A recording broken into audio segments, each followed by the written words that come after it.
A man kneels in the mud. His hands are bound. Around him, warriors stand in silence. No one speaks. The only sound is the sharpening of a blade. What is about to happen to this man is so extreme, so deliberately horrific, that historians have debated for centuries whether it was real, or just a story designed to terrify. This is the blood eagle. To understand the blood eagle, you must first understand the world that created it. The Viking Age, roughly 793 to 1066 AD, was an era defined by expansion, warfare, and a rigid code of honor. For the Norse, honor was not a concept, it was currency. It determined your alliances, your marriages, your survival. And nothing destroyed honor faster than an unavenged death. If your father was killed, especially through treachery or cowardice, the shame did not belong to him. It belonged to you, until you answered it. Norse society had a word for this obligation: hefnd, revenge. Not as emotion, but as duty. The sagas are filled with cycles of vengeance stretching across generations. A king kills a rival. The rival's sons return, years later, to settle the debt. And sometimes, the method of settling that debt was designed to send a message so extreme that it would echo through history. The Norse also lived in a world saturated with ritual. Sacrifices to the gods, particularly to Odin, the All-Father, god of war, wisdom, and death, were woven into the fabric of daily life. Animals were offered, treasures were sunk into bogs, and according to some accounts, humans were sacrificed too. The blood eagle, if it existed, lived at the intersection of these two forces: vengeance and devotion to the gods. So what exactly was the blood eagle? The sources describe it in horrifying detail. The victim, always a captured nobleman or king, was placed face down. A blade was taken to the back, and the ribs were severed from the spine, one by one. The ribs and skin were then pulled outward, away from the body, to form the shape of wings. And then, the lungs were drawn out through the opening and draped over the exposed ribs. According to at least one saga, salt was then rubbed into the wounds. The entire ritual was performed not in secret, but before an audience. It was a public execution, a spectacle of power, a message carved not into stone, but into flesh. The most famous account comes from the tale of Ragnar's sons. In 865 AD, the great heathen army, one of the largest Viking forces ever assembled, invaded England. Their mission was not plunder, it was revenge. Their father, the legendary Ragnar Lothbrok, had been captured by King Aella of Northumbria and thrown into a pit of venomous snakes to die. Ragnar's sons, Ivar the Boneless, Halfdan, and Ubba, hunted Aella down. When they captured him, they did not grant him a quick death.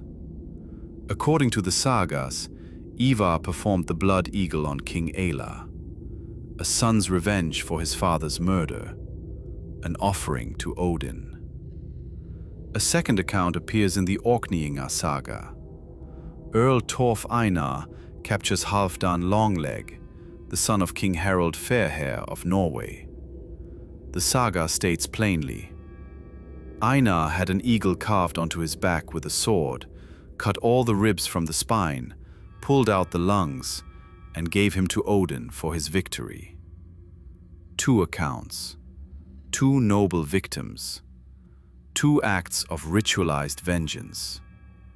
But here is where the story becomes complicated. Because here's the uncomfortable truth. No one alive today can say with certainty whether the Blood Eagle ever actually happened. There are no contemporary accounts of the ritual. Every description we have was written centuries after the events they describe. The sagas were composed by Christian authors in medieval Iceland, men who had reason to portray their pagan ancestors as brutal and savage. In 1984, scholar Roberta Frank published a groundbreaking study. She argued that the Blood Eagle was never real, that it was born from a series of misunderstandings. Early Norse poets used complex metaphors called kennings, and one common image was the eagle that fed on the backs of the slain on the battlefield. Frank suggested that later saga writers took this poetic image literally and invented a ritual that never existed. For decades, Frank's view dominated. The Blood Eagle was dismissed as legend. But then, in 2021, a new study changed everything. A team of medical scientists and a historian from Kiel University and the University of Iceland asked a different question. Not did it happen, but could it have happened? They analyzed the anatomy. They studied the procedure step by step. And their conclusion was clear. Yes, it was physically possible. The victim would have died relatively quickly, likely from shock or blood loss, before the full ritual was complete. But the early stages? Entirely feasible. And when the researchers looked at the broader context, the Viking culture of ritualized violence, public executions, and human sacrifice, they found nothing implausible about it.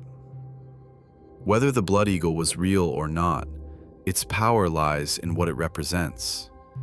It is a window into a world where violence was not random. It was structured, ritualized, loaded with meaning. The Blood Eagle was not cruelty for its own sake. It was a statement. Your father's death has been answered. The debt is paid. The gods have witnessed. And perhaps that is why the image has endured for over 1,000 years. Not because of the horror, but because of the conviction behind it. A world where honor was worth more than life. Where the dead demanded justice from the living. Where even the most terrible act could be understood as sacred. The Blood Eagle remains one of the great unsolved mysteries of the Viking Age, a ritual that sits on the border between history and legend, between what we can prove and what we choose to believe. What do you think? Was the Blood Eagle real, or a myth that became more powerful than any truth? If you want to go deeper into the dark side of Viking history, subscribe to Norse Untold. Next time, we uncover the truth behind berserkers, the warriors who fought in a trance of uncontrollable rage.